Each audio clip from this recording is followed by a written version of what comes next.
Welcome to Prop Design Workflow in Blender.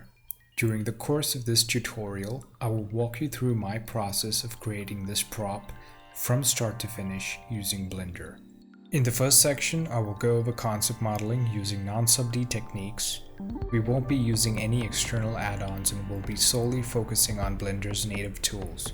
In the second section, I'll go over material assignment. We'll then establish a basic lighting setup and prep our model for render. The final image will be rendered using Eevee, and post-processing will be done in Photoshop. This video tutorial is intended for those that would like to incorporate 3D into their design workflow. Please note that this tutorial will not cover basics of software use. You will need some working knowledge of the software to be able to follow along.